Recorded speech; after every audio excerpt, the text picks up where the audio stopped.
அனைவருக்கும் உற்சாகமான இனிய காலை வணக்கம். இன்றைய நாள் ஜனவரி 7, 2025, மார்கழி 23ஆம் நாள், செவ்வாய்க்கிழமை. அனைவருக்கும் வெற்றிகரமான நாளாக அமைய டைகர் குடும்பம் சார்பாக வாழ்த்துகிறோம். பறக்க இயலும் என்ற நம்பிக்கையில் முயற்சித்ததன் விளைவுதான் பறக்க வைக்கும் விஷயங்கள் உருவாக்கப்பட்டன. தீர சிந்தித்து முடியும் என்ற நம்பிக்கையில் அனைத்தையும் துவங்குவோம், வெற்றி பெறுவோம். இப்பொழுது நாம் அனைவரும் 8 மீது நிற்கிறோம். நமது விஷன் மிஷன் இறைவணக்கம் கூறப்போகிறோம். இதை நான் சொல்ல சொல்ல அதன் இடைவெளியில் நீங்களும் அதை திரும்பச் சொல்லுங்கள். அப்படி சொல்வதனால் உங்களுக்குள் ஆற்றல் பெருகுவதை நீங்கள் உணர்வீர்கள். உங்களுக்குள் ஆனந்தமும் ஆரோக்கியமும் நிலைத்திருக்க இது உதவும். Tiger vision. மனம், புத்தி, உடல் மூன்றும் சமநிலையில் இருந்தால் வாழ்க்கை பிரகாசிக்கும்.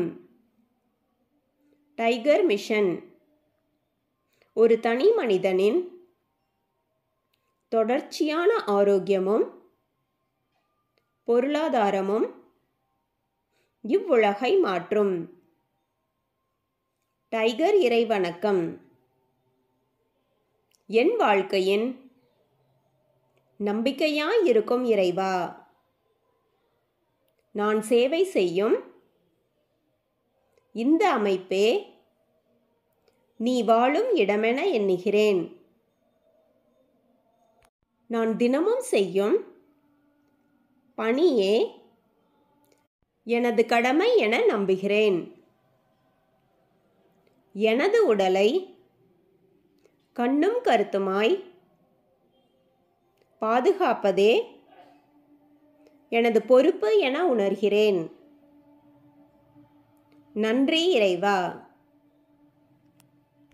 நாம் ஆயுள் முழுவதும் ஆரோக்கியத்தோடு ஆனந்தமாய் வாழ்வதற்கு நமக்கு ஆயுள் முழுவதும் ஆசானாய் 8 நடைப்பயிற்சியை கற்றுத்தர வருகிறார் நமது குரு டாக்டர் டைகர் தேன்கூடு பிரபாகரன் அண்ணா அவர்களை உற்சாகத்தோடு வரவேற்கிறோம். எல்லோருக்கும் இனிய காலை வணக்கம். இந்த அற்புதமான காலை வேளையில் 9 மூட்டுக்களை அசையக்கூடிய அற்புதமான பயிற்சிகளை முடிச்சுட்டு 27 முறை சூப்பர் பிரெயின் யோகா அப்படின்னு சொல்லக்கூடிய தோப்பு கரணங்களை முக மலர்ச்சியோட மன மகிழ்ச்சியோடு முடிச்சுட்டு 8 நடப்பதற்காக தயார் நிலையில் இருக்கிறோம். 8 மீது இருக்கிறோம். கிழக்கு மேற்காக நடப்பவர்கள் கிழக்கு திசையிலிருந்து மேற்கை நோக்கியும், தெற்கு வடக்காக நடப்பவர்கள் தெற்கு திசையிலிருந்து வடக்கை நோக்கியும் நமக்கான முதலடி எடுத்து வைத்து நடக்க வேண்டிய தருணம். வாருங்கள், நமக்கான நேரம் தொடங்குகிறது. பெண்கள் அனைவரும் இடதுபுறமாகவும் ஆண்கள் அனைவரும் வலதுபுறமாகவும், அதாவது பெண்கள் லெஃப்ட் சைடிலும் ஆண்கள் ரைட் சைடிலும் முதலடி எடுத்து வைத்து நடையை தொடங்குகிறோம். நடை இயல்பாக இருக்கிறது, நடை தளர்வாக இருக்கிறது, தோள்பட்டை தளர்வாக இருக்கிறது, கழுத்து குனியாமல் இருக்கிறது, கால்கள் ஒன்றுக்கு முன்பு ஒன்று வருவது போல் நடந்து கொண்டு இருக்கிறோம். கைகள் அதன் இசைவில் அசைந்து கொண்டு இருக்கிறது. சுவாசம் சீர்நிலையில் இருக்கிறது. எண்ணம் நேர்மறையாக இருக்கிறது. மனம் மகிழ்வுடனும் அமைதியுடனும் இருக்கிறது. ஒற்றை சிந்தனையாளர்கள் அத்தனை பேரும் ஒற்றுமையோடு ஒரே திசையை நோக்கி பயணித்து கொண்டு இருக்கிறோம். நமது பயணம் வெற்றிகரமாக அமைய எல்லாம் வல்ல இறைவனை துணை கலைத்து கொண்டு தொடர்ந்து பயணிக்கிறோம். ஒவ்வொரு விடியிலும் நமக்கு பல விஷயங்களை கற்றுத்தந்து கொண்டே இருக்கிறது.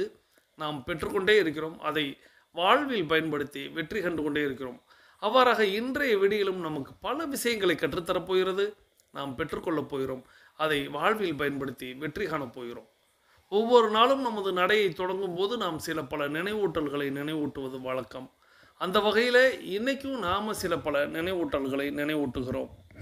நம்மளுடைய பயிற்சிகளை, முயற்சிகளை, நிகழ்ச்சிகளை, எந்த சேவைகளை எதை தொடங்கினாலும் நாம் முதலில் செய்ய வேண்டியது நமது தாயை வணங்க வேண்டும், நமது தந்தையை வணங்க வேண்டும், நமது குருமார்களை வணங்க வேண்டும், நமது இயற்கையை, நமது இறைவனை, நமது பிரபஞ்சத்தை, நம்மளுடைய இஷ்ட தெய்வங்களை, நமது மூதாதையர்களை, நமது முன்னோர்களை நாம் வணங்க வேண்டும், வழிபட வேண்டும்.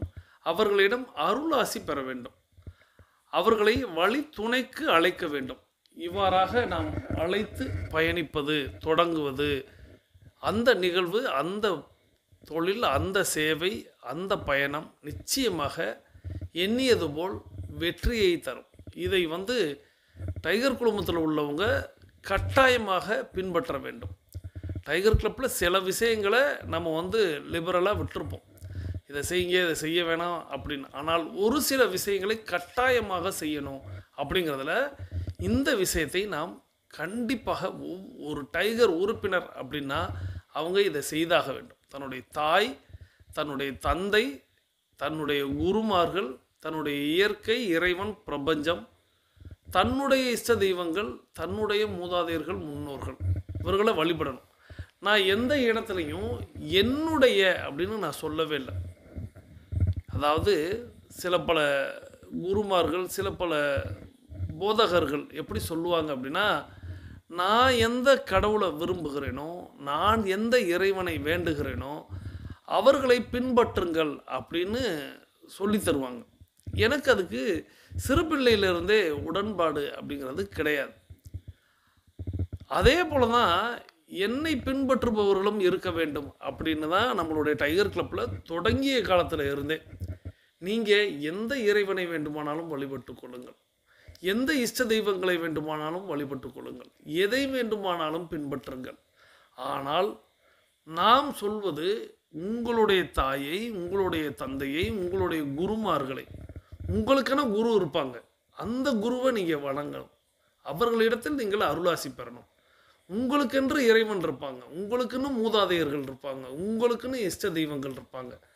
அது யாருக்கு எதுவாக வேண்டுமானாலும் இருக்கலாம்.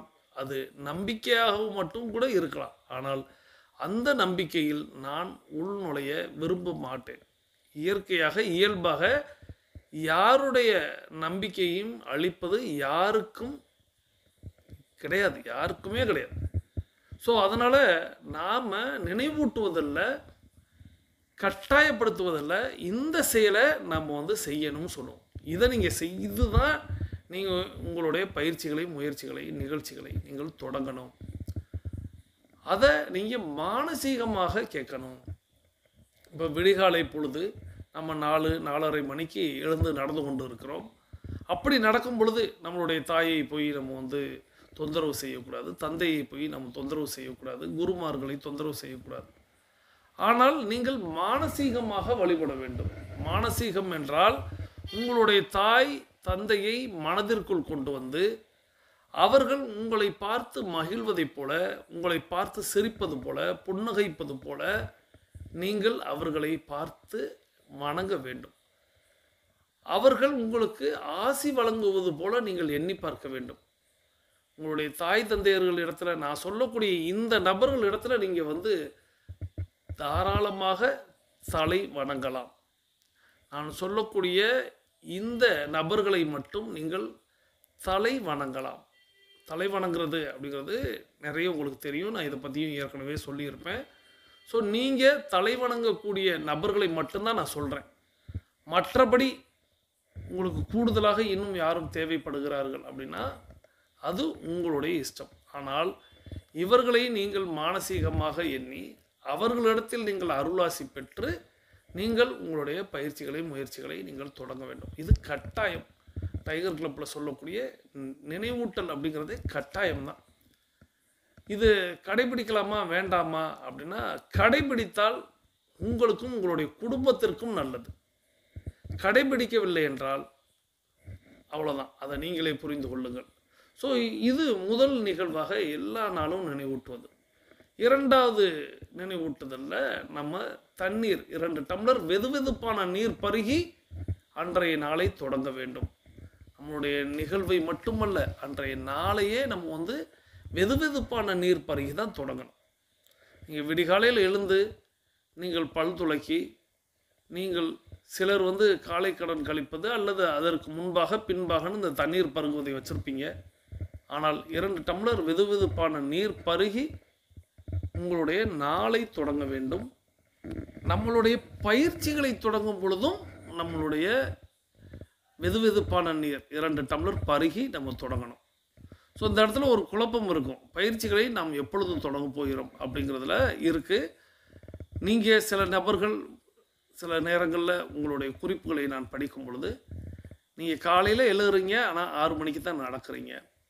சிலர் எழுந்தவுடனே நடக்க ஆரம்பிக்கிறீங்க. அப்போது நீங்கள் தான் அந்த நீர் பருகுவதை நினைவில் கொள்ள வேண்டும். இப்போ சிலர் காலையில் எழுறீங்க, எழுந்துட்டு ஒரு மணி நேரம் கழித்து தான் நீங்கள் நடக்க போகிறீங்க அப்படின்னா, காலையில் நீங்கள் வெதுவெதுப்பான நீர் பருகிருங்க. 1 மணி நேரம் கழித்தும் நீங்கள் 2 டம்ளர் நீர் பருகலாம். சிலர் காலையில் எழுறீங்க, எழுந்து 10 நிமிடத்தில் நீங்கள் வந்து நடக்க தொடங்கிடுவீங்க அப்படின்னா, எழும்பொழுதே 2 டம்ளர் தண்ணீர் பருகுவது, 10 நிமிடம் கழித்து 2 டம்ளர் வெது வெதுப்பான நீர் பருகுவதுங்கிறது தவறாயிரும். குறைந்தபட்சம் 2க்கும் இடைவெளி அப்படிங்கிறது ஒரு அரை மணி நேரம் இருப்பதாக பார்த்து கொள்ளுங்கள். அதாவது வெந்நீரில் எந்த நீர் நீங்கள் பருகுனீங்கனாலும் ஒரு அரை மணி நேர இடைவேளை அப்படிங்கிறத வச்சுக்கிறோங்க. ஒரு டம்ளருக்கு அரை மணி நேரம், 2 டம்ளர் அப்படின்னாலும் அரை மணி நேரம், 1 மணி நேரம் தான். சும்மா நீர் குடிக்கணும், அந்த நீருடைய தேவையை பூர்த்தி செய்யணும் அப்படின்ட்டு கடகட மடமடவென நீ 1 லிட்டரு குடிக்கிறது அப்புறம் மீண்டும் பருகுவது அப்படிங்கிறதுலாம் தவறான முறை. ஸோ இது 2வது கட்டாயம். நம்மளுடைய செயலையோ நம்மளுடைய பயிற்சியையோ தொடங்குவதற்கு முன்பாக அன்றைய நாளில் நம்ம வந்து வெதுவெதுப்பான நீர் 2 டம்ளர் பருகி இருக்க வேண்டும். 3வது டைகராக இருக்கணும் அப்படின்னா 3வது செயல் அப்படிங்கிறது இலக்கை ஒன்றை நிர்ணயித்து பயணிக்க வேண்டும். டைகர் அப்படின்னா இதெல்லாம் கட்டாயம். இதெல்லாம் நீங்கள் வந்து உங்களுடைய மனதில் பச்சை குத்தியது போல செய்யணும். நீங்கள் இலக்கை நிர்ணயிக்காமல் பயணிக்கவே கூடாது. இலக்கு எதுவுமே இல்லை அப்படின்னு பயணிப்பது தவறு. இலக்கே வேண்டாங்க, எனக்கு இலக்கே வேண்டாம், என்னுடைய வாழ்க்கை சிறப்பாக இருக்கணும் அப்படின்னாலும் ஒரு இலக்கை நிர்ணயிங்கள். எனது வாழ்நாள் முழுவதும் நான் ஆனந்தமாக இருக்க போகிறேன், என் வாழ்நாள் முழுவதும் நான் வந்து அற்புதமானவனாக இருக்க போகிறேன், வாழ்நாள் முழுவதும் நான் மகிழ்வோடு இருக்க போகிறேன் அப்படின்னு ஒரு இலக்கை நிர்ணயிங்க. அதுக்காக பயணிக்கிறீங்க. ஏன்னா இலக்கு இல்லாத பயணம் துடுப்பில்லாத படகில் பயணிப்பது போலன்னு நான் பல நாட்கள் சொல்லியிருப்பேன். இலக்கை நிர்ணயிப்பவர்கள் மட்டும்தான் டைகராக இருக்க முடியும். ஸோ இலக்கு நீங்கள் எத்தனை வேண்டுமானாலும் வைத்துக்கொள்ளுங்கள். இலக்குக்கான நாட்களை நீங்களே குறித்து கொள்ளுங்கள். இலக்கை நோக்கி நீங்கள் பயணியுங்கள். இலக்கை அடைந்ததாக நீங்கள் வந்து விஷுவல் பண்ணுங்கள். அதற்கு நீங்கள் நன்றி சொல்லுங்கள். நிச்சயமாக உங்கள் இலக்கை நீங்கள் அடைய முடியும். ஸோ ஒரு டைகர் அப்படிங்கிறவங்க நிச்சயமாக இலக்கை நிர்ணயிக்காமல் பயணிக்கவே கூடாது. நடைப்பயிற்சி மட்டுமல்ல, ஒவ்வொரு நாளையும் ஒவ்வொரு பொழுதையும் நீங்கள் இலக்கு நிர்ணயித்து பயணிக்க வேண்டும். இலக்கை நினைவு கூறுங்கள். இலக்கை வந்து நிர்ணயித்ததோடு விட்டுடுறதாங்க. நீங்கள் ஒரு நாள் எழுதியிருப்பீங்க, ஜனவரி 1ஆம் தேதி எழுதியிருப்பீங்க, அல்லது ஒவ்வொரு வாரத்தின் தொடக்கத்தில் எழுதுவீங்க, அல்லது மாதத்தின் தொடக்கத்தில் எழுதுவீங்க. அதை அப்படியே விட்டு விடாதீர்கள். அதை நீங்கள் நினைவூட்டி கொண்டே இருங்கள். ஒரு நாளைக்கு எத்தனை முறை அப்படின்னா, டெஸ்லா செய்வாருன்னு ஏற்கனவே சொல்லியிருக்கேன். 3 மணி 6 மணி 9 மணின்னு அவர் வந்து இந்த 3 6 9ஐ மையமாக வைத்து அவர் ஒரு கணக்கில் நித்தம் வந்து அவருடைய விஷுவலைசேஷனை செய்வார் அப்படின்னு. டெஸ்லானா யாருன்னு உங்களுக்கு தெரியும், ஏற்கனவே சொல்லியிருப்பேன்னு நினைக்கிறேன். தெரியலேன்னு சொல்லுங்கள், மீண்டும் ஒரு நாளைக்கு அவரை பற்றியும் பேசலாம். அப்படி நீங்களாக நிர்ணயித்து கொள்ளுங்கள். நான் டைகர் கிளப்பில் உள்ளவங்களுக்கு சொல்லிக் கொடுக்குறது அப்படின்னா, காலையில் நீங்கள் எழும் பொழுது, இரவு நீங்கள் தூங்க செல்லும் பொழுது உங்களுடைய 8 நடைப்பயிற்சி காலையிலும் மாலையிலும் இருக்கும். அந்த 2 நேரத்தில் இப்படி நீங்கள் குறைந்தபட்சம் 4 முறை அப்படின்னா, இன்னும் கூடுதலாக சொல்லணும் அப்படின்னா, நீங்கள் உணவருந்தும் பொழுது, நீங்கள் தண்ணீர் பருகும் பொழுது நீங்கள் வந்து விஷுவல் பண்ணலாம். அதாவது அதற்கு முன்னாடி தண்ணீர் பருகும் பொழுதோ அல்லது உணவு அருந்து கொண்டிருக்கும் பொழுதோ நீங்கள் செய்யக்கூடாது. அதற்கு முன்பாக இதெல்லாம் வந்து நம்ம தினமும் நித்தம் செய்வது, தூங்குவது, விழிப்பது, சாப்பிடுவது, தண்ணீர் பருகுவது, இதெல்லாம். அப்போ அதுக்கு முன்னாடி நம்ம விஷுவல் பண்ணலாம் அப்படின்னு நீங்கள் வச்சுக்கலாம். ஒரு நாளைக்கு எத்தனை முறை வேண்டுமானாலும் விஷுவல் பண்ணலாம். ஆனால் குறைந்தபட்சம் ஒரு அளவு வச்சுக்கிறங்க. எல்லா பொழுதும் எல்லா நேரத்திலும் விஷுவலைசேஷன் பண்ணிக்கிட்டு இருந்தீங்கன்னா நீங்கள் அந்த மாய உலகத்திலே இருப்பது போல் தோன்றும். அது மாய உலகமாக மாறிவிடும்.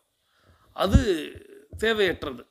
எல்லா நேரமும் எல்லா பொழுதும் நான் வந்து அப்படின்னு நீங்கள் எண்ணிக்கொண்டிருந்தால் இப்பொழுது உள்ள வாழ்க்கையை வாழாமல் இன்னும் 5 வருடத்திற்கு பின்பாக இருப்பது நீங்கள் டைம் மிஷினில் ஏறி போயிட்டு அங்கே உட்காந்து வாழ்வது போல் மாறிடும். ஸோ அதனால் ஒரு அளவீடு 3, 5, 7 அப்படின்னு வச்சுக்கிறோங்க. இது போதும் விஷுவலைசேஷனுக்கு. ஸோ இந்த இலக்கை நிர்ணயித்து அந்த இலக்கை அடைந்து விட்டதாக கருதி அதற்கு நீங்கள் பிரபஞ்சத்திற்கு நன்றி சொல்வது அப்படிங்கிறது வரைய நீங்கள் இதை கட்டாயமாக்கி கொள்ள வேண்டும். ஸோ 3 பாயிண்ட் தான். 3 பாயிண்டில் இது கொஞ்சம் இழுத்த பாயிண்ட்டாக இருக்கும்.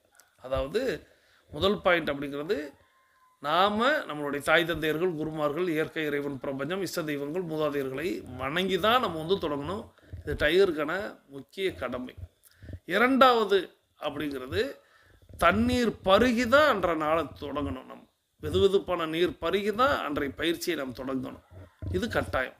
மூன்றாவது இலக்கை நிர்ணயித்து பயணிக்கணும். அந்த இலக்கை நினைவூட்டி நம்ம வந்து விஷுவல் பண்ணிக்கிட்டே இருக்கணும். இதை ஒரு எண்ணிக்கையில் செய்யணும். இந்த 3 அப்படிங்கிறது கட்டாயம். அப்புறம் டைகர்னாலே நம்ம எல்லாருக்குமே தெரியும் 8 நடைப்பயிற்சி அப்படிங்கிறத மேற்கொள்ளணும். நித்தம் 8 நடைப்பயிற்சியை ஒரு டைகர்னா நித்தம் செய்யணும், கட்டாயம் செய்யணும். இதை செய்தீங்கன்னா, ஏன்னா இப்போ பார்த்தீங்கன்னா பாருங்களேன், இப்போ நிறைய நபர்கள் கேள்விப்பட்டிருப்பீங்க. இப்போ சைனாவில், அதாவது சீனாவில் மீண்டும் வந்து ஒரு தொற்று பரவல் வந்துருச்சு.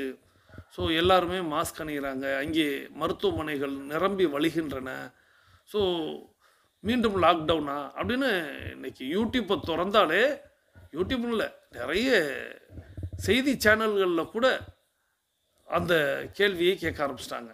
அதுக்கு ஒரு பெயர் வைத்து அது வருவதற்கான அறிகுறிகள் அப்படின்னு சொல்லி, இந்தியாவில் வந்துருச்சா அப்படின்னு சொல்லி, இந்தியாவில் சிலருக்கு வந்துருச்சு, தமிழர்களுக்கு சிலருக்கு வந்துருச்சு, ஸோ அரசாங்கம் அப்படின்னு பீதியை கிளப்ப ஆரம்பித்து விட்டார்கள்.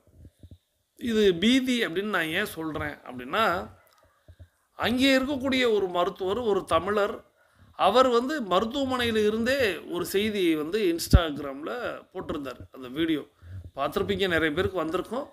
வரலைன்னா கேளுங்க, நான் அந்த வீடியோ உங்களுக்கு ஷேர் பண்ணுறேன்.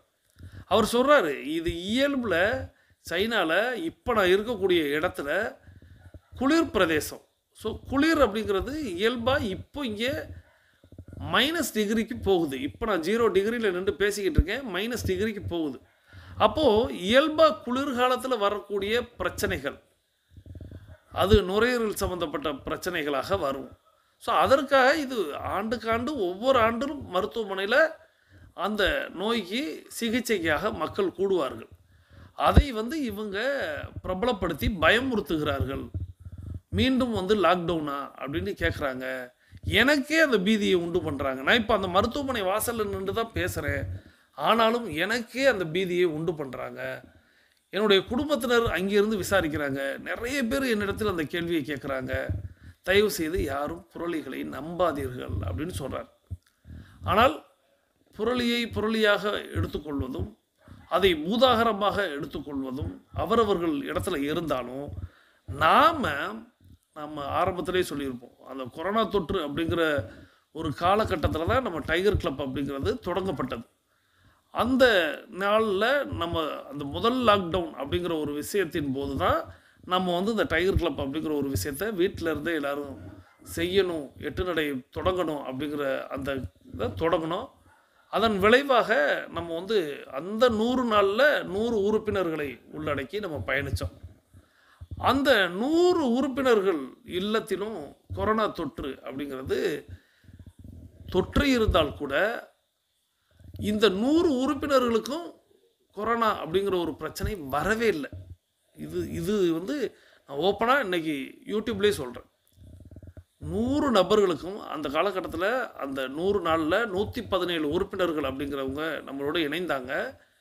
இணைந்தவங்களில் 100 நபர்களுக்குமே 117 நபர்களுக்குமே கொரோனா தொற்று அப்படிங்கிறது ஒன்றும் ஏற்படலை. ஆனால் அவங்க வீட்டில் உள்ளவங்களுக்கு வந்துச்சு. வந்திருந்தாலும் அந்த 100 நாளில் ஏற்பட்ட அந்த விளைவு அப்படிங்கிறது யாருக்கும் கொரோனா தொற்று அப்படிங்கிறது ஏற்படலை. இரண்டாவதாக, வந்திருந்தாலும் அவங்க வீட்டில் வந்திருந்தாலும் கூட இவர்களுடைய விசுவலைசேஷனின் காரணமாக எல்லோரும் நலமோடு வீடு திரும்பினார்கள். இது வந்து நான் அதான் இன்றைக்கி இங்கேயே சொல்கிறேன். ஏன்னா யார் வேண்டுமானாலும் ஆமாம் இல்லை அப்படிங்கிறத தாராளமாக சொல்லலாம். ஸோ நாம் தயாராக இருக்கணும், எதற்கும் தயாராக இருக்கணும். நம்மளுடைய உடலை ஆரோக்கியப்படுத்தி கொண்டே இருக்க வேண்டும், நம்மளுடைய மனதை திடப்படுத்தி கொண்டே இருக்க வேண்டும், நமது புத்தியை கூர்ப்படுத்தி கொண்டே இருக்க வேண்டும். அதற்கு தொடங்கப்பட்டது தான் நம்மளுடைய டைகர் கிளப். ஸோ இந்த டைகர் கிளப்பில் இருந்தாலே, இணைந்தாலே, நடந்தாலே போதும்.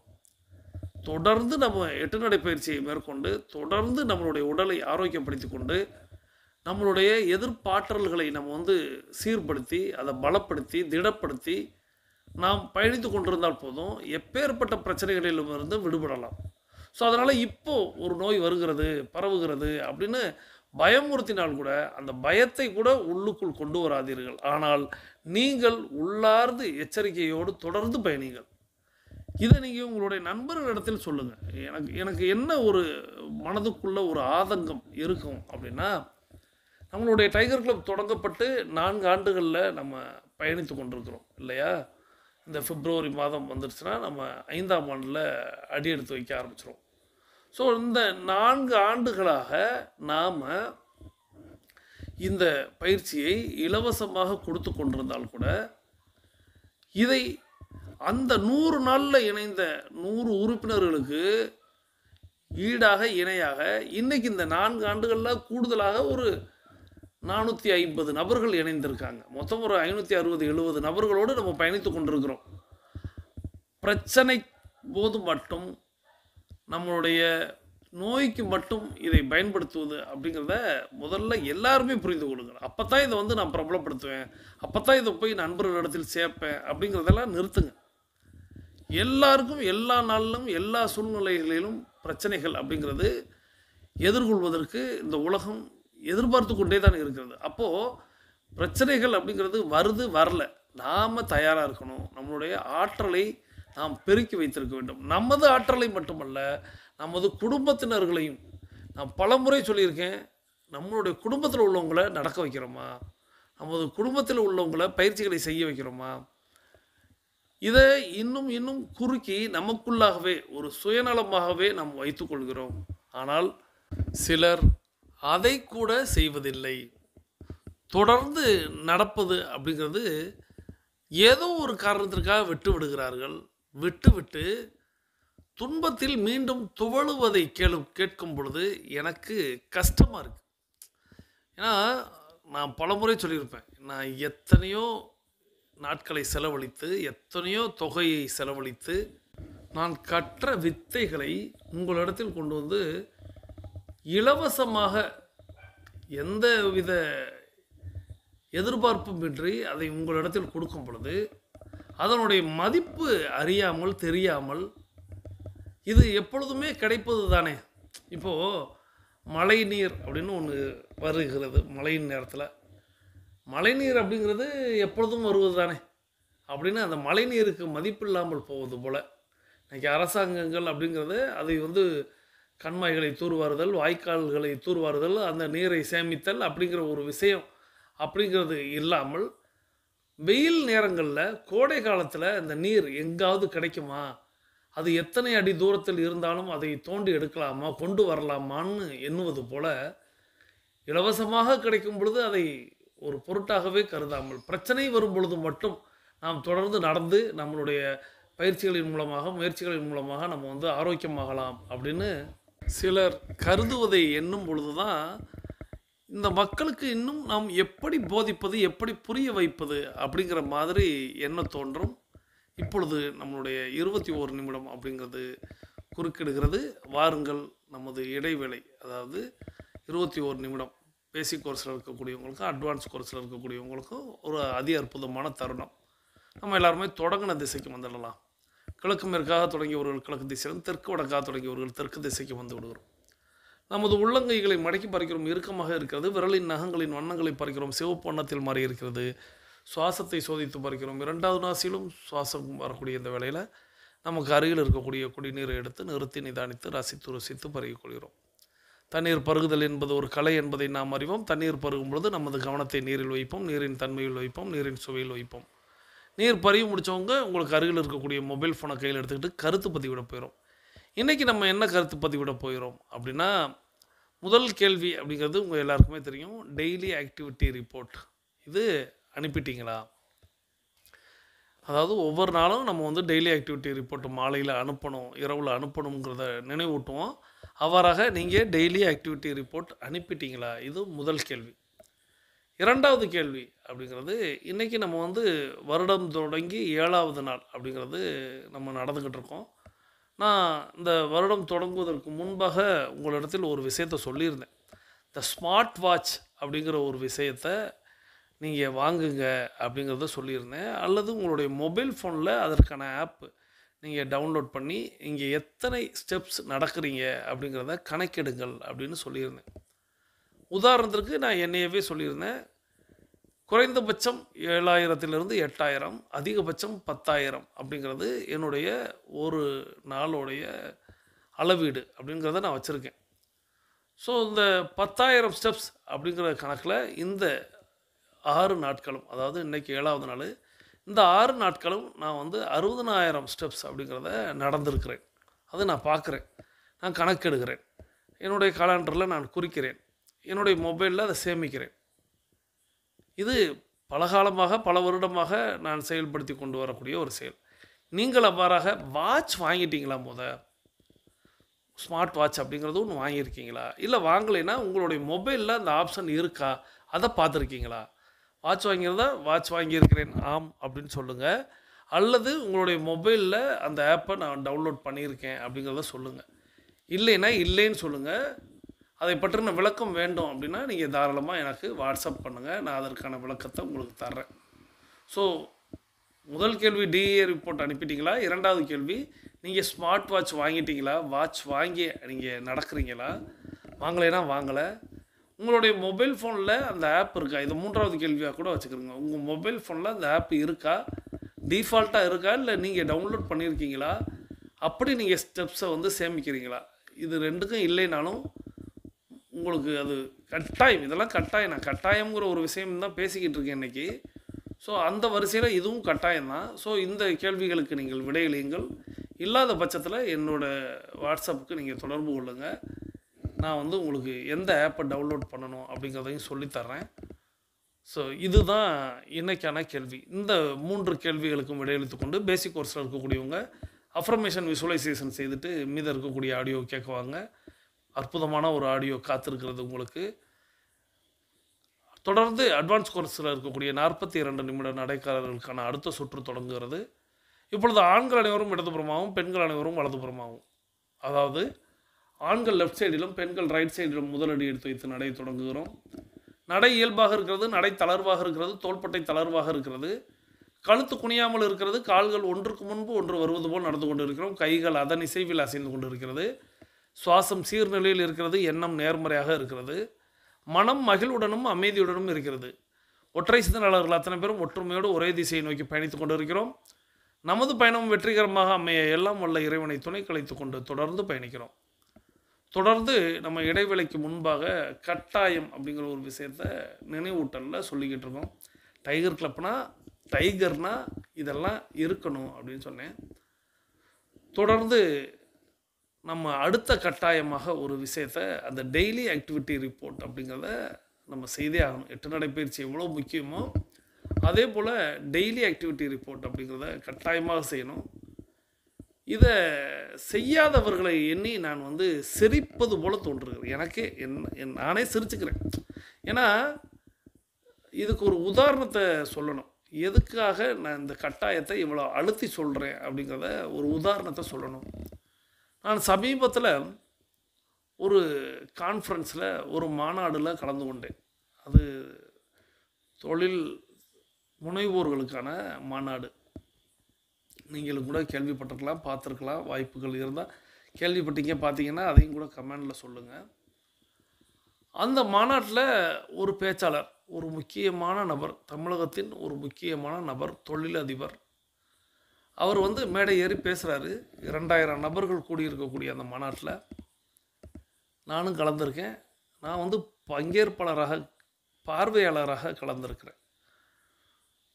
அப்போது அந்த இடத்துல அந்த தொழிலதிபர் பேசுகிறாரு. பேச வரும்பொழுது அவர் மேடைக்கு யாராவது ஒரு 10 நபர்கள் வாங்க, அவர் எப்பொழுது பேசினாலும் இப்படி கூப்பிடுவார் என்பது நாம் அறிந்த ஒரு விஷயம்தான். இருப்பினும் நாம் வந்து இங்கே பார்வையாளராக போயிருப்பதனால பார்ப்போம் ரசிப்போம் அப்படிங்கிற துணியில் பார்த்து கொண்டிருக்கிறேன். அப்போது 10க்கு 20 நபர்கள் போகிறாங்க மேடைக்கு. ஏன் அப்படிங்கிறதையும் சொல்லிடுறேன். ஒரு மேடையில் 10 பேரை அழைப்பதற்கு முன்பாகவே ஒரு செயல் சொல்கிறார். என்ன அப்படின்னா, நான் சொல்வது போல் நின்று விட்டால் ஆளுக்கு 10,000 ரூபாய் தருகிறேன் அப்படின்னு சொல்கிறார். ஸோ 10 பேர் வாங்கன்னு சொல்கிறாரு. ஒரு 15-20 நபர்கள் மேடை ஏறிட்டாங்க. ஸோ மேடை ஏறி எல்லாருமே தொழில் செய்யக்கூடிய நபர்கள், எல்லாருமே எதற்காக போனாங்க அப்படிங்கிறது தன்னுடைய திறமையை வெளிப்படுத்தவா, அல்லது 10,000 ரூபாய் கிடைக்கும் அப்படின்னா, அல்லது அந்த இடத்துல ஒரு வியாபாரியாக முதல் போடாமலே பணம் பார்க்கலாம் அப்படின்னு எண்ணினார்களா அப்படிங்கிறதெல்லாம் அது அவரவர்கள் மனதிற்கு என்ன தோன்றியதோ அதை அப்படியே விட்டு விடலாம். அப்போது அவர் சொன்னது ரொம்ப சிம்பிளான டாஸ்க் தான், ரொம்ப ரொம்ப சிம்பிளான டாஸ்க். 2 நிமிடங்களுக்கு ஒரு காலில் நிற்க வேண்டும். 2 நிமிடங்களில் ஒரு காலில் நிற்க வேண்டும். இவ்வளவுதான். எவ்வளோ சிம்பிளான டாஸ்க் இல்லையா? எவ்வளவு சிம்பிளான டாஸ்க்கு. மேடையில் இருந்த 15லிருந்து 20 நபர்களில், ஏன்னா அவர்களிடத்தில் அந்த மேடையில் பேசுகிறாரு, அப்போது திரும்பி பேசுனதுனால அந்த மைக்கில் என்ன பேசுனாருன்னு தெரியல. ஸோ ஒவ்வொருத்தவங்க குதிக்கிறாங்க, ஒவ்வொருத்தவங்க நொண்டி அடிக்கிறாங்க, ஒவ்வொருத்தவங்க அது பார்க்கவே ஒரு நகைப்புக்குரிய ஒரு மேடையாக மாறியது. அப்படி நிறைய பேர் கழித்து கடைசியில் ஒரு 3 நபர்கள் தேர்வானார்கள். அந்த 3 நபர்களுமே நான் பார்த்த வரைய அவரை ஏமாற்றினார்கள். அதாவது காலை டக்குன்னு மாற்றி இந்த காலில் நின்றுட்டாங்க. அவர் மற்றவர்களிடத்தில் பேசும் பொழுதுன்னு செஞ்சுட்டாங்க. இவ்வளோ தான் இயல்பில் செஞ்சுட்டாங்க. அந்த 3 நபர்களுக்கும் ஆளுக்கு 10,000 ரூபாய் அப்பயே வழங்கிட்டார். அப்பயே ஜிபே. ஸோ 10,000 ரூபாய் அது என்னோடு பயணித்த ஒரு சகோதரரும் பெற்றார். அவர் எப்படி நின்றாருங்கிறது போடியம் எனக்கு மறைச்சிருச்சு. ஓகே, வாங்கிட்டாங்க. சந்தோஷம், மகிழ்ச்சி. அப்போது அந்த தொழிலதிபர் சொல்ல வந்த செய்தி என்ன அப்படின்னு கேட்டால், நீங்கள் அனைவரும் தொழிலை கவனிக்கிறீர்கள், நீங்கள் அனைவரும் வியாபாரத்தை பார்க்கிறீர்கள், ஆனால் உங்களுடைய உடலை நீங்களே செக் பண்ணுவதற்கு ஒரு 2 நிமிஷம் ஒத்த காலில் நில்லுங்கன்னா உங்களால் நிற்க முடியல. நீங்கள் எல்லாரும் 5 ஆண்டுகள் கழித்து இவ்வளவு சம்பாதிக்க வேண்டும் என்பதை நீங்கள் கணக்கிட்டு வைத்திருப்பீர்கள், ஆனால் உயிரோடு இருப்பீர்களா அப்படின்னா இல்லை அப்படின்னு சொன்னார் ஒரே வரியில். இதுக்கு அடுத்தபடியாக தான் இன்னொரு கேள்வியை ஒன்று கேட்டார். இங்கே மேடையில் நான் இப்போ வந்தீங்க 2 நிமிஷம் தான் நிற்க முடியுமான்னு கேட்டேன். ஒரு சிலர் நின்று பரிசை பெற்றீர்கள். ஆனால் அடுத்து ஒரு கேள்வி கேட்கிறேன். இதற்கு 1,00,000 ரூபாய் தருகிறேன் அப்படின்னு சொல்கிறார். 1,00,000 ரூபாய் அப்படிங்கிறது தருகிறேன் அப்படின்னு சொல்கிறார். மேடைக்கு வாங்க. மேடைக்கு கூட கூப்பிடல அவர். அடுத்தபடியாக என்ன சொன்னார்னா, யாராவது நித்தம் வாக்கிங் போயிருக்கீங்க, அப்படின்னா மேடைக்கு வாங்க. அப்போது திட்டுன்னு நிறைய பேர் திப்பு திப்புன்னு ஓடுனாங்க. எனது அருகில் இருக்கக்கூடிய ஒரு சகோதரன் தம்பி, அவன் என்னை அழுத்தம் கொடுக்குறான். ஏன்னா அவன் என்னோட முதல் நாள் இரவு என்னோடு ரயிலில் பயணம், முதல் நாள் இரவு ரூமில் என்னோட தான் தங்கியிருக்கிறான். அவனிடத்தில் நான் டைகர் கிளப்பை பற்றி பேசுகிறேன், இப்படி நாங்கள் தொடர்ந்து பயணிக்கிறோம் அப்படிங்கிறத சொல்கிறேன். ஆப் எடுத்து காட்டுறேன், வாட்ச் எடுத்து காட்டுறேன். அவனை நான் ஊக்கப்படுத்துகிறேன், நீ இன்னும் தொடர்ந்து நடக்க என்னோடு வா அப்படின்னு சொல்லி அழைக்கிறேன். அப்போது அவனுக்கு என்னை பற்றின முழு விவரம் தெரிகிறது. என்னை அழுத்தம் கொடுக்குறான். ஆனால் போனால் 1,00,000 ரூபாய் பார்த்துடலாம், போனான்ங்கிறான். நான் நடப்பதை பொறுமையாக கவனி அப்படிங்கிறத மட்டும் அவன் இடத்துல சொன்னேன். ஸோ போனாங்க, காட்டினாங்க, நிறைய பேர் காட்டுறாங்க. அவர் பாரு டிசம்பர் மட்டும்தான் கேட்டார். டிசம்பர் 2024 முழுமையாக நடந்திருந்தால் அதை வாட்ச்லேயோ அல்லது மொபைல்லையோ காட்டுங்க அப்படின்னு சொல்கிறாரு. நிறைய பேர் காட்டினாங்க. நிறைய பேருக்கு அவர் மேடையில் காட்டினவங்கள்ட்ட, பாரு டிசம்பரில் நீ ஒரு நாள் தான் நடந்திருக்க, டிசம்பரில் நீ இந்த தேதியில் நடக்கலை அப்படின்னு சொல்லிட்டு எல்லாரையும் கழித்து எல்லாரையுமே கீழே இறக்கிட்டார். ஒரு நபர்கள் கூட வாங்கலை. அப்பொழுது அவர் சொன்னார், 1,00,000 ரூபாய் நான் தரேன்னு சொன்னேன், பாருங்கள் யாருமே பெறுவதற்கான தகுதியே இல்லை, நான் பாருங்கள் நடந்திருக்கேன் அப்படின்னு சொல்லி காட்டுறாரு. என்னிடத்தில் அருகில் இருந்த அந்த தம்பி ரொம்ப பிரயாசப்படுறான். ஆனால் இதன் மூலமாக நீ உன் கிளப்பையே நீ அவர்கிட்ட பிரபலப்படுத்தலாம்னா அப்படின்னு சொல்கிறான். நான் மீண்டும் அவன் இடத்துல சொன்னேன், கொஞ்சம் பொறுமையாக பாரு தம்பி, ஒன்றும் அவசரப்படாத, பணம் நமக்கு முக்கியம் அல்ல, பிரபலமும் நமக்கு முக்கியம் அல்ல, பொறுத்திரு, நான் பதில் சொல்கிறேன் அப்படின்னு சொன்னேன். 3ஆவதாக அவர் மேடைக்கு அழைக்கிறார். மேடைக்கு வாங்க, நான் கேட்கக்கூடிய ஒரு கேள்விக்கு பதில் சொல்லுங்கள். பதில் சொல்லி 1,00,000 ரூபாய் பரிசு தரு. நீங்கள் நினைக்கலாம், என்னடா 1,00,000 ரூபாய், எத்தனை பேர் பதில் சொன்னாலும் தரேன்னு சொல்கிறாரு, எத்தனை பேர் நடந்திருந்தாலும் தரேன்னு சொல்கிறாரு. ஸோ 10,000 ரூபாய் அப்படிங்கிறத மேடையிலே கொடுத்துட்டாரு. அவர் ஒரு கொடுக்கக்கூடிய நபர் தான். ஏன்னா அவரிடத்தில் 4,000 கோடி ரூபாய் இருப்பதாக அவரே நிறைய இடத்துல பேசியிருக்கிறார். ஸோ அதனால் அவருக்கு 10,000 1,00,000 அது அந்த இடத்துல 10 லட்சம் 20 லட்சம் 1 கோடியாக இருந்தால் கூட அது அவருக்கு ஒரு பெரிய தொகை இல்லை. ஸோ மீண்டும் ஒரு டீம் போகிறாங்க, போய் நிற்கிறாங்க. அப்போது ஒரு கேள்வி கேட்குறாரு. என்ன கேள்வி கேட்குறாரு அப்படின்னா, ஒரு 9 வகையான கடன் இருக்கிறது எல்லாருக்குமே. 9 வகையான கடன் இருக்குது. ஸோ இப்போ கடன்னா சொல்லுங்கள் அப்படின்னு சொல்லி அந்த மேடையில் கேட்குறாங்க. ஒவ்வொரு நபர்களிடத்தில் உங்களுக்கு எவ்வளவு கடன் இருக்குதுன்னு கேட்குறாரு. ஒவ்வொருத்தவங்க 10 லட்சத்தில் ஆரம்பித்து 20 லட்சம் 4 கோடி அப்படின்னு விதவிதமாக. ஒரு இளைஞனாக இருக்கக்கூடிய நபர் கூட 4 கோடி ரூபாய் அப்படின்னு சொல்கிறாங்க. ஏன் சொல்கிறாங்கங்கிறதையும் இந்த இடத்துல நான் சொல்கிறேன். அந்த இடத்துல அந்த தொழிலதிபர் என்ன சொல்கிறாருன்னா, நான் கேட்கக்கூடிய கேள்விக்கு நீங்கள் பதில் அளிச்சிட்டிங்கன்னா உங்களுக்கு எவ்வளவு கடன் இருக்கிறதோ அதை நாங்களே அடைத்து விடுகிறோம், நானே அடைச்சிட்றேன். எப்படி? அப்போது எல்லாருமே தனக்கு எவ்வளவு கடன் இருக்குது அப்படின்னு அவங்க யோசித்து சொல்கிறாங்க. ஆனால் அவர் என்ன சொல்கிறாருன்னா, தனிநபர் கடன் அப்படின்னு சொல்கிறார். உன்னுடைய கடன், உன் பேரில் இருக்கக்கூடிய கடன், உன் மனைவி பேர்லேயோ உன் அப்பா பேர்லேயோ உன் அம்மா பேர்லேயோ மற்றவர்கள் பேர்லேயோ உள்ள கடனை நான் கேட்கல, உன் பேரில் உள்ள கடன் அப்படின்னு. அப்படியே 10 20 30 1 கோடி 4 கோடி அப்படின்னு பல்வேறு நபர்கள் மேடை ஏறி தன்னுடைய கடனை சொன்னாங்க. ஸோ இப்போ சொன்னார், நான் கேட்குற கேள்விக்கு நீங்கள் கூகுள்லேயோ வேறு எதுலேயோ சர்ச் பண்ணக்கூடாது, ஆனால் அந்த பதில் மட்டும் நீங்கள் சொல்லிட்டீங்கன்னா போதும், பரிசு தரேன்னு சொன்னார். அப்போது அவர் கேட்ட கேள்வி நீங்களும் இப்போ சுவாரஸ்யமாக இருப்பீங்க. அப்படி என்ன கேள்வி? இத்தனை கோடிகளை கூட செட்டில் பண்ணுறேன்னு சொல்கிறாரு. அப்போ அவர் கேட்ட கேள்வி உங்களுக்கு எல்லாருக்கும் இப்போ மனசுக்குள்ளே ஓடிக்கிட்டே இருக்கும், ஏன் இவர் போகலை மேடைக்கு அப்படின்னு ஒரு யோசனை ஓடிக்கிட்டே இருக்குங்க. எனக்கு அருகில் இருக்கக்கூடிய தம்பிக்கும் அந்த கேள்வி ஓடிக்கிட்டே இருந்துச்சு. அவன் என்கிட்ட நேரடியாக கேட்டுக்கிட்டே இருந்தான். உங்களுக்கும் நிச்சயமாக ஓடிக்கொண்டே இருக்கும். நான் அதற்கான விடையை சொல்கிறேன், அது அதுக்கப்புறம் நீங்கள் முடிவை சொல்லுங்கள். ஸோ அவர் கேட்ட கேள்வி அப்படிங்கிறது, இப்போ தனிநபர் கடன் அப்படிங்கிறது ஒவ்வொருத்தவங்களுக்கும் தொழில் ரீதியாக அல்லது ஒவ்வொரு வகையில் நீங்கள் வாங்கியிருப்பீங்க. அது ஒரு 9 வகையான கடன்.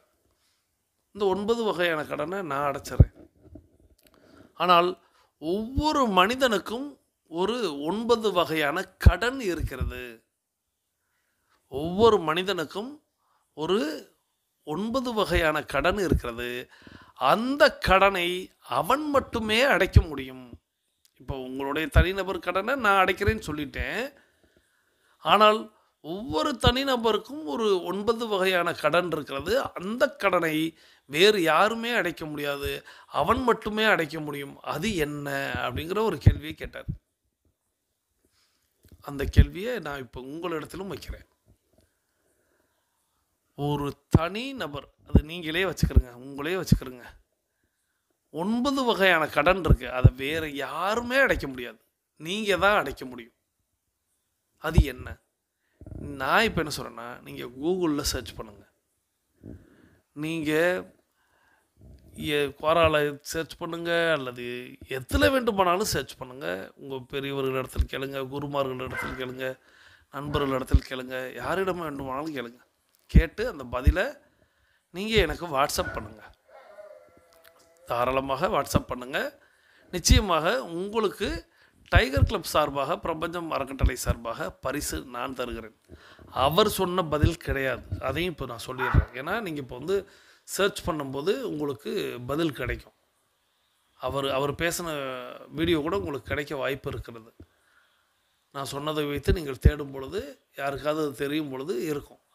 அது பதில் அல்ல, உண்மையிலேயே அது பதிலே அல்ல அவர் சொன்னது. ஆனால் அதற்கான பதில் இருக்கிறது. அந்த பதிலை நீங்கள் தேடுங்க. ஒவ்வொரு நபரும் டைகர் கிளப்பில் உள்ளவங்களால் எளிதாக சொல்ல முடியும், அதையும் போய் சொல்லிடுறேன். உட்கார்ந்து யோசித்து நீங்கள் எழுதினீர்கள் என்றால், எழுதி எழுதி எழுதி அதை 9ஆக சுருக்கினீர்கள் என்றாலே பதில் வந்துடும். ஆனால் அவர் சொன்னது பதில் இல்லை. மேடையில் அவர் சொன்னார் பதில். ஒரு நபர்கள் கூட இங்கே பதில் சொல்லலை அப்படின்னு சொல்லிட்டு அவரே கழித்துட்டார். இருந்த எல்லாரையுமே அனுப்பிட்டார். அனுப்பிட்டு அவர் 9 வகையான கடனை வெளிப்படுத்தினார். அது என்னவென்பதையும் நான் வரும் நாட்களில் சொல்கிறேன். அவர் என்ன சொன்னாருங்கிறதையும் நாளைக்கு கூட நான் சொல்கிறேன். ஆனால் அது பதில் அல்ல. நீங்கள் தேடுங்கள்.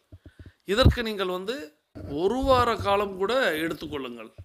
இந்த ஒரு வார காலத்தில் நீங்கள் தேடுங்கள், கண்டுபிடியுங்கள். கண்டுபிடித்ததை நீங்கள் தாராளமாக எனக்கு அனுப்புங்கள். எத்தனை பேர் அனுப்பினாலும் அத்தனை நபர்களுக்கும் பிரபஞ்சம் அறக்கட்டளையின் சார்பாகவும், பிரபஞ்சத்தின் சார்பாகவும், டைகர் கிளப்பின் சார்பாகவும் பரிசு அப்படிங்கிறத சொல்கிறேன். நான் மீண்டும் சொல்கிறேன், அவர் சொன்னது பதிலே அல்ல. ஆனால் அதற்கான பதில் இருக்கிறது. அதை தேடுங்கள். தேடி இந்த ஒரு வார காலம், அதாவது பொங்கல் திருநாள் அப்படிங்கிறத நினைவில் கொள்ளுங்கள். பொங்கல் திருநாளுக்குள்ளாக எனக்கு அனுப்பி வைங்க. நிச்சயமாக நம்ம அதற்கான பரிசு யார் யார் பெற்றார்கள் அப்படிங்கிற விவரத்தையும் நம்ம வரும் நாட்களில் நம்ம சொல்லலாம். ஸோ இந்த 3 விஷயத்தை சொல்லிவிட்டு அவர் அவருடைய பேச்சை ஆரம்பித்தார். பேச்சில் அவர் சொன்னது எல்லாமே, யாருமே உடலை பேணவே இல்லை, காக்கவே இல்லை, யாருமே ஆரோக்கியமாக இல்லை, யாருமே அதற்கு முன்னெடுப்பே செய்யலை, இன்னும் ஒரு 5 ஆண்டுகளை தாண்டுவீர்களா என்பது சந்தேகம்தான், கேள்விக்குறி தான், அதில் பாதி பேர் இருக்க மாட்டீங்க அப்படின்னு பல்வேறு விஷயங்களை போதித்தார். எல்லாவற்றிலும் அவருடைய நல்லெண்ணம் அப்படிங்கிறது வெளிப்பட்டது. அதன் பிறகு அவர் மேடையை விட்டு இறங்கி அவர் அது இரவில் நடந்துச்சு. ஒரு 8 மணிக்கு அவர் வெளியேறுகிறார். வெளியேறும் பொழுது கூட்டம் அப்படிங்கிறது அலை மோதுகிறது. அவரோடு செல்ஃபி எடுக்கவும், அவருடைய தொடர்பு எண்ணை வாங்குவதற்கும், அவரை தொடர்பு கொள்வதற்கும் அப்படின்னு எல்லாருமே முண்டி அடித்து கொண்டு அவரோடு பயணித்தார்கள். எல்லாவற்றையும் ஒரு பார்வையாளனாக பார்த்தேன். உங்களுக்குள் ஏற்பட்ட அந்த கேள்வி, எனது அந்த சகோதரன், என்னோடு இருந்த அந்த சகோதரனுக்குள் எழுந்த கேள்வி அப்படிங்கிறது அவனுக்கு அது பொறுக்கவே முடியல.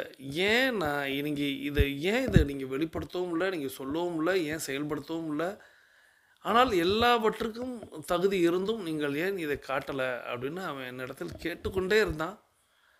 இது இந்த இடத்துல பேச வேண்டிய இடம் இல்லைப்பா, பதில் இந்த இடத்துல நான் உனக்கு புரிய வைக்கிறதும் கொஞ்சம் கஷ்டமாக இருக்கும். ஸோ நிச்சயமாக நமது அறையில் போய் நம்ம பேசிக்கொள்ளலாம் அப்படின்னு சொல்லிட்டேன். இப்போ நீங்களும் அப்படி தான் காத்திருப்பீங்க. ஸோ அறைக்கு வந்தாச்சு. அறைக்கு வந்ததுக்கு பிறகு எல்லாம் ஆசுவாசப்படுத்தி கொண்டு அவனிடத்தில் அவன் தான் பொறுமையிலேருந்து கேட்குறான், இப்போ அதுவும் சொல்லுங்கண்ணா அப்படின்னு. ஸோ அவனிடத்தில் நான் கேட்டது, நடந்த நிகழ்வை இப்போ நீ மீண்டும் ஒரு முறை ரீகேப் பண்ணு. ஸோ ரீகேப் செய்து அவனையே சொல்ல சொல்கிறேன், என்னென்னலாம் நடந்துச்சு அப்படின்னு. மேடை ஏறினார். மேடை ஏறி மேடைக்கு 10 பேரை அழைக்கிறாரு. அழைத்து 10,000 ரூபாய் சொல்கிறாரு. எல்லாரையும் ஒற்றை கல்லில் நிற்க சொல்கிறாரு. செயல்படுத்துகிறாங்க. அதில் ஒரு சிலரால் முடிகிறது. அவர்களுக்கு பரிசு தர்றாரு, மேடையிலேயே தர்றாரு. ஸோ அடுத்து மேடைக்கு அழைக்கிறாரு. 1,00,000 ரூபாயின்னு சொல்கிறாரு. யாருமே செயல்படுத்தலைன்னு சொல்கிறாரு. மீண்டும் அடுத்து ஒரு கேள்வி கேட்கிறேன்னு சொல்கிறாரு. அந்த கேள்விக்கு யார் பதிலளித்தாலும் மொத்த கடனையும் அடைக்கிறாருங்கிறாரு. அதற்கும் 1,00,000 ரூபாய் பரிசு தருகிறேன்னு சொல்கிறாரு. ஸோ மேடையில் முண்டி அடித்து ஏறுறாங்க. அங்கேயும் யாருக்கும் எதுவும் கிட்டவில்லை. இப்போ அவர் தொடர்ந்து ஆரோக்கியத்தை பற்றி பேசுகிறாரு. பேசிட்டு அவர் அற்புதமான ஒரு திட்டத்தை செயல்படுத்துகிறார். மருத்துவ திட்டம் அப்படிங்கிறத சொல்கிறாரு. அந்த மருத்துவ பரிசோதனை அப்படிங்கிறது ஒன்று செய்யணும். செய்தீர்கள் என்றால் நீங்கள் ஆரோக்கியமாக இருக்கிறீர்களா இல்லையா அப்படிங்கிறத அவர் செயல்படுத்துகிறாரு. ஸோ அதுக்கு நிறைய மருத்துவர்களும், நிறைய நடிகர்களும், நிறைய நபர்கள் பங்கேற்கிறார்கள் அப்படிங்கிற செய்தியை சொல்கிறாரு. யாருக்குமே ஆனால் உடல் அப்படிங்கிறது ஆரோக்கியமாக இல்லை அப்படிங்கிற ஒரு விஷயத்தையும் சொல்கிறாரு. கூடுதலாக உங்களிடத்தில் அப்பொழுது நான் சொல்லாததை இப்போ அந்த ரீகேப்பில் நான் சொல்கிறேன். என்ன சொன்னார் அப்படின்னா, யார் வேண்டுமானாலும் என்கிட்ட செக்கப் பண்ணலாம். செக்கப் பண்ணுறதுக்கு ஒரு தொகை, அந்த தொகையை நீங்கள் கட்டிடணும். செக்கப் பண்ணி உங்கள் உடல் ஆரோக்கியமானதாக இருக்கிறது அப்படின்னா நான் 10,00,000 ரூபாய் தருகிறேன் அப்படின்னு சொல்கிறாரு. ஸோ 10,00,000 ரூபாய் அப்படிங்கிறது நீங்கள் முதல் முறை தோற்றாலும் 2வது முறை ஜெயித்தால் தருவேன், 2வது முறை தோற்றாலும் 3வது முறை ஜெயித்தால் தருவேன், எப்படியாவது நீங்கள் ஆரோக்கியமாக இருக்க வேண்டும், அதற்கு அந்த 10,00,000 ரூபாய் அப்படிங்கிறத சொல்கிறாரு அப்படின்னு அந்த பையன் சொல்லி முடித்தான். ஸோ இதிலேயே பதில் கிடைக்குது அப்படின்னு நான் சொன்னேன். அவன் என்னன்னு கேட்டான், நான் அவனிடத்தில் விளக்கம் சொல்லிட்டேன், உங்களிடத்தில் வரும் நாட்களில் சொல்கிறேன். காரணம், அதை நாம் இந்த மாதிரியான பப்ளிக்கான ஒரு இடத்துல பேச முடியாது. விரைவில் நம்ம ஒரு ஜூம் மீட்டிங் பண்ணலாம். அந்த ஜூம் மீட்டிங்கில் நீங்கள் எல்லோரும் கேட்டிங்கன்னா அதற்கான விளக்கத்தை நான் தர்றேன். ஒருவேளை யாருக்காவது கணிக்க முடிந்திருந்தால் நீங்கள் வாட்ஸ்அப்பில் தகவல் சொல்லுங்கள். இந்த தளத்தில் வேணாம், இந்த கமெண்ட் பகுதியில் வேணாம். இன்றைய நிகழ்வை பற்றின கருத்துக்களை பகிருங்கள். நம்மளுடைய 42 நிமிட நடை அப்படிங்கிறது நிறைவுக்கு வருகிறது. ஸோ அதற்கான சூட்சமம் என்ன, அதை ஏன் வெளிப்படையாக இங்கு சொல்ல முடியாது அப்படிங்கிறதெல்லாம் நம்ம ஜூம் மீட்டிங்கில் பார்க்கலாம். அதற்கான விளக்கத்தை நான் தர்றேன். விரைவில் நம்ம ஜூம் மீட்டிங் ஒன்று போட போகிறோம். ஸோ வாய்ப்பு இருக்கவங்க, நீங்கள் எல்லோரும் தயார்னா நம்ம தயார். ஸோ அதுக்கு தயாராக என்னங்கிறதை நீங்கள் தாராளமாக இங்கே பதிலளிங்க. இப்போ நம்ம எல்லாருமே தொடங்கின திசைக்கு கிழக்கு திசையை நோக்கி நின்று அஃபர்மேஷன் விசுவலைசேஷன் செய்து இன்றைய நாளை தொடங்குவோம். இன்றைய நாள் உங்களுக்கு அற்புதமான நாளாக அமையட்டும். இன்றைய நாள் உங்களுக்கு ஒரு வெற்றி பரிசு கிட்டட்டும். எல்லாம் வல்ல இயற்கை இறைவன் பிரபஞ்சம் என்றென்றும் உங்களுக்கு துணை நிற்கட்டும் என்று வேண்டி வணங்கி வாழ்த்தி மீண்டும் சந்திப்போம், கலந்து சிந்திப்போம். வாழ்க நலத்துடன், வாழ்க வளத்துடன். நன்றி.